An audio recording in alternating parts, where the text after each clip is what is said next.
ಈಗ ಯಾರು ಸರ್ಕಾರಿ ಅಧಿಕಾರಿಗಳೇ ಕೊಡ್ತಾ ಇರೋದಲ್ಲ ಇವರೇ. ಈಗ ಕಾಂಗ್ರೆಸ್ ಪಕ್ಷ ಅಥವಾ ಬೇರೆ ಯಾರನ್ನ ನಮ್ಮ ಕಾರ್ಯಕರ್ತರು ಕೊಡ್ತಾ ಇದ್ದರೆ ನಿಮ್ಗೆ ಪ್ರಾಬ್ಲಮ್ ಇರಬೇಕು. ಈಗ ಸರ್ಕಾರಿ ಅಧಿಕಾರಿಗಳು ಕೊಡಲಿಕ್ಕಾಗೋದಿಲ್ಲ ಅಂದರೆ ಏನು? ಈಗ ಒಂದು ಮತದಾರ ಪಟ್ಟಿಯ ಪರಿಷ್ಕರಣೆ ನಡೀತಾ ಇದೆ.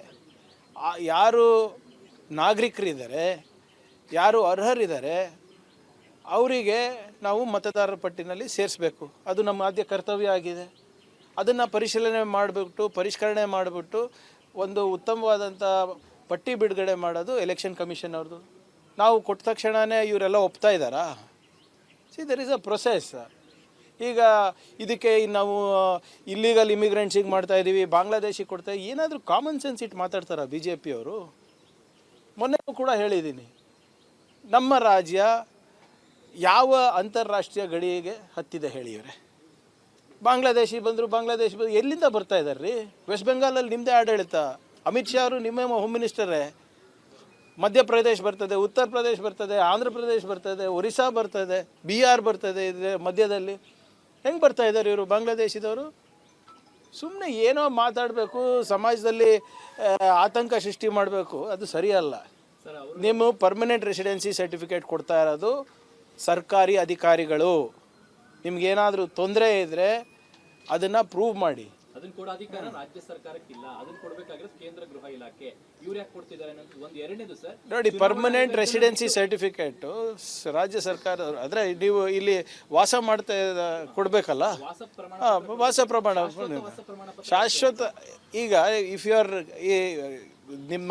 ನಿಮ್ಮ ಲಾಜಿಕಲ್ ಡಿಸ್ಕ್ರಪೆನ್ಸೀಸ್ನಲ್ಲಿ ಹೆಂಗೆ ತೆಗಿತಾ ಇದ್ದಾರೆ ಹೇಳಿ? ಆಮೇಲೆ ಎಲ್ಲಿ ಕೊಡಬಾರ್ದಂತ ಎಲ್ಲಿದೆ? ಈಗ ವೆಸ್ಟ್ ಬೆಂಗಾಲಲ್ಲಿ ನೋಡಿದ್ರಲ್ಲ, ಸುಮಾರು 1 ಕೋಟಿ ಜನರಿಗೆ, ನಾಗರಿಕರಿಗೆ ಏಕಾಏಕಿ ತೆಗೆದುಬಿಟ್ರು. ನೀವು ಪಾಸ್ಪೋರ್ಟು, ನಿಮ್ಮ ಸಿಟಿಸನ್ಶಿಪ್ ಪ್ರೂವ್ ಮಾಡಲ್ಲ ಅಂತೀರಾ, ಆಧಾರ್ ಕಾರ್ಡು ಅಂತ ಇಲ್ಲ, ನಿಮ್ಮ ರೆಸಿಡೆನ್ಸಿ ಸರ್ಟಿಫಿಕೇಟು ಇಲ್ಲ ಅಂತೀರಾ, ಬ್ಯಾಂಕ್ ಅಕೌಂಟ್ ಕೊಟ್ಟರೆ ಅದನ್ನೂ ಇಲ್ಲ ಅಂತೀರಾ. ಮತ್ತು what is your document to prove your citizenship? ಚುನಾವಣಾ ಆಯೋಗ 11 ದಾಖಲೆ ಕರೆಕ್ಟ್. ಎಲ್ಲವೂ ಇದೆ.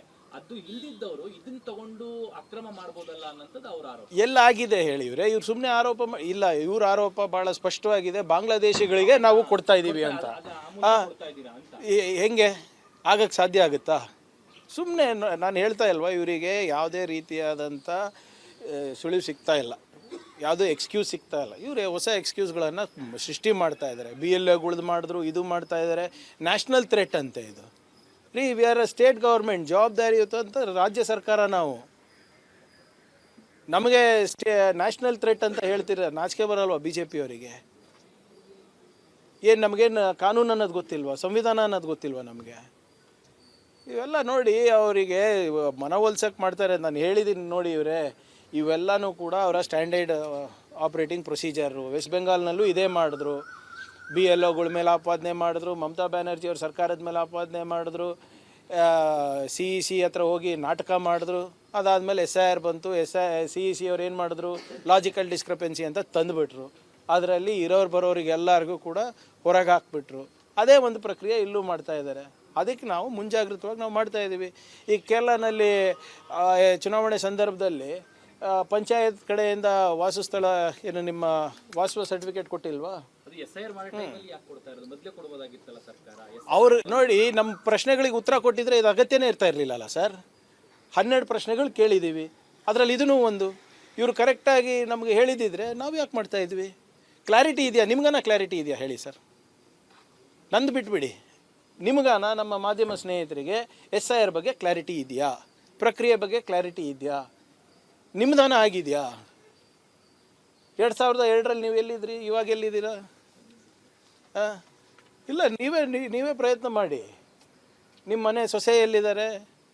ನೀವು ನಿಮ್ಮ ಅಕ್ಕಗೋ ತಂಗಿಗೋ ನೀವು ಮದುವೆ ಮಾಡಿ ಬೇರೆ ಊರಿಗೆ ಕಳಿಸಿರ್ತೀರಾ, ಅವ್ರ ಪರಿಸ್ಥಿತಿ ಏನಿದೆ ದಯವಿಟ್ಟು ತಿಳ್ಕೊಳ್ಳಿ. ಸುಮ್ಮನೆ ಈ BJPದವ್ರು ಹೇಳಿದಲ್ಲೇ ಸರಿ ಅಂತಲ್ಲ. ನೀವಲ್ಲ, ಅವ್ರು ಹೇಳಿದ್ದೆ ಸರಿ ಅಂತ ನಾವು ಒಪ್ಕೊಳಕ್ಕೆ ರೆಡಿ ಇಲ್ಲ. ನೀವು ಹೇಳ್ತಾ ಇದ್ದೀರಂತ ಹೇಳ್ತಾ ಇಲ್ಲ. ಚರ್ಚೆಗೆ ಬರಲಿ.